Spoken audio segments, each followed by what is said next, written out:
Behind the scenes of every good story in Africa, be it the beautiful sceneries, drastic economic growth, plenty of food, and unmatched underground world in terms of minerals, there is untold miseries of oppression, injustices, inequality, and corruption, where the powerful thrive while the vulnerable suffer.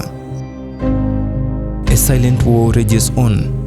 This is a story of the oppressed, the impoverished, and the relentless struggle for justice.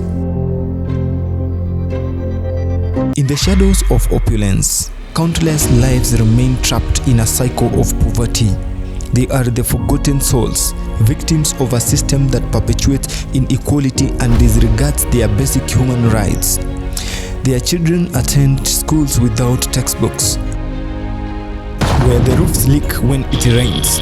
Some don't go to school, even if they wanted to. How am I even supposed to explain to you that some Africans can't put food on the table? Leave alone the food. Some don't have homes.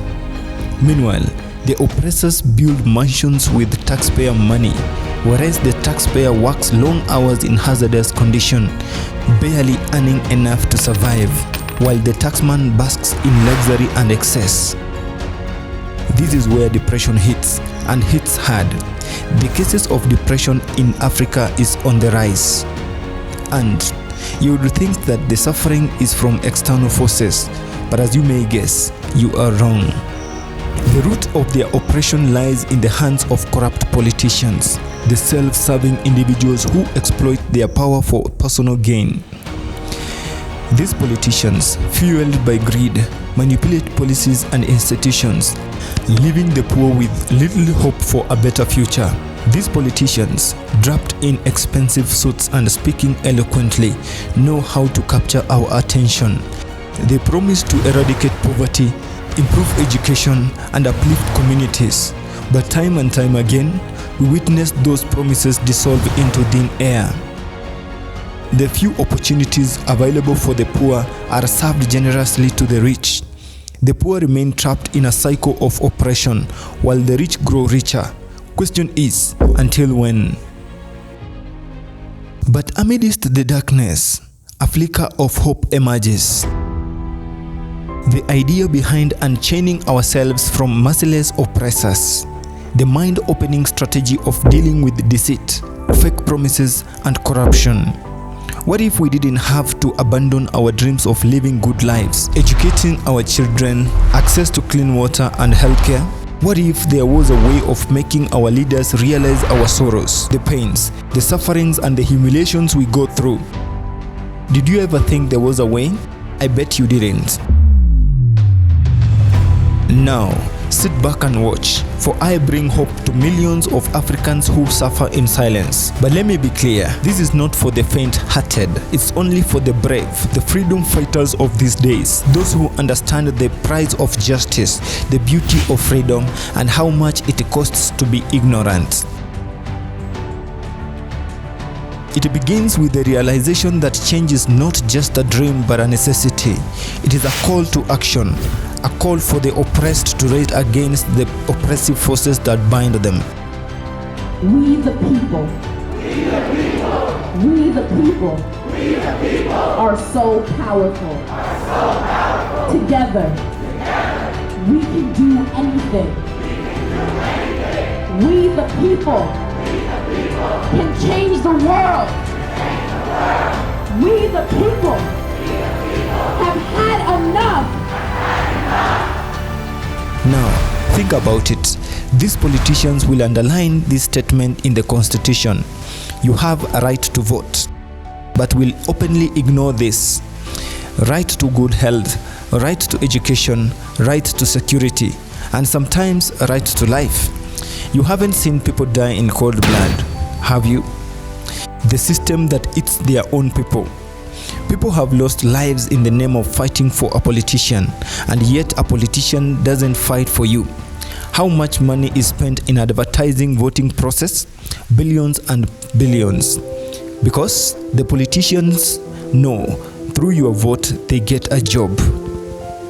Then how comes people are so much inclined into voting than really questioning what their leaders have done? Your answer is as good as mine. Something has to be done. We want liberty. We want liberty. We want justice. We want justice. The people The people shouldn't have to hold the state accountable. hold the state accountable. The state should just be accountable. To resist is to unite. It is to bridge the gap between communities, to stand shoulder to shoulder with those who share the same burden. Together, we have the power to dismantle the chains of oppression and build a society that values justice, equality, and compassion. But resistance requires more than just unity. It demands courage, resilience, and relentless pursuit of truth.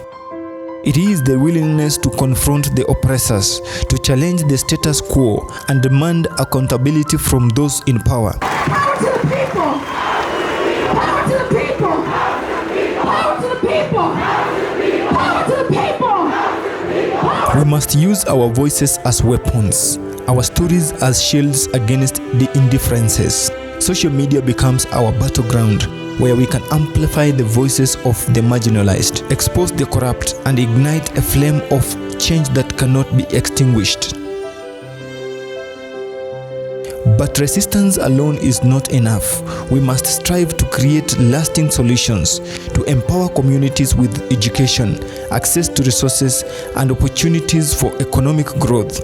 By investing in the potential of the underprivileged, we break the chains that bind them and unlock a future of endless possibilities. So let us rise together, united in our cause. Let us dismantle the walls of inequality brick by brick until every individual, regardless of their social standing, can claim their rightful place in our society. It is a battle that may be long and tedious, but the triumph of justice is not beyond our reach. In the face of oppression, we find strength. In the depths of despair, we discover resilience. Together, we shall write a narrative, redefine the balance of power, and build a world where the voices of the oppressed are heard and honored. This is not just a fight for the poor, it is a fight for justice, for humanity. Together, we shall prevail. Thank you for watching to the end.